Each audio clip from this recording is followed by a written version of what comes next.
Hello అండి. ఎప్పుడు తినే టిఫిన్‌లు తిని తిని బోర్ కొడుతున్నాయా? ఇడ్లీ, దోస, వడ, పూరి అనేటివి.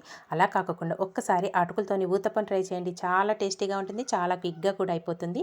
దానికోసం ఒక కప్పు అటుకులు, ఒక కప్పు సన్నరవ్వ, ఒక కప్పు మజ్జిగ, 2 కప్పుల వాటర్‌లో సన్నరవ్వ అటుకుల్ని ఒక 15 నిమిషాలు నానబెట్టుకోవాలి. ఇది నానాక ఒక మిక్సీ జార్ తీసుకొని నానిందంతా మిక్సీ జార్‌లో వేసేసుకోవాలండి. దీంట్లో ఒక మీడియం సైజ్ ఆలుని తీసుకొని పొట్టు తీసేసుకొని చిన్న చిన్న ముక్కలుగా కట్ చేసుకొని వేసేసుకొని మెత్తగా గ్రైండ్ చేసుకోవాలి. ఇంకా గ్రైండ్ చేసేటప్పుడు వాటర్ ఏం వేయాల్సిన అవసరం లేదండి.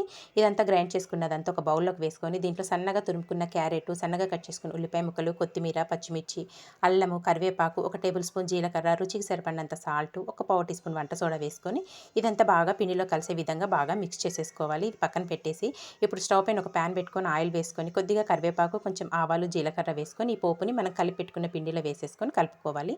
స్టవ్ పైన పెనం పెట్టేసుకొని ఒక 2 టేబుల్ స్పూన్ల ఆయిల్ వేసుకొని ఒక 2 గంటల వరకు పిండి వేసుకొని రెండు వైపులా ఊతప్పం రెండు వైపులా మంచి టేస్టీగా ఉండే అటుకుల ఊతప్పం అయితే రెడీ అయిపోతుందండి. చాలా టేస్టీగా ఉంటుంది. ఈ ఫుల్ వీడియో అయితే మన ఛానల్‌లో పోస్ట్ చేశానండి. తప్పకుండా వాచ్ చేసి ట్రై చేసేయండి. By by.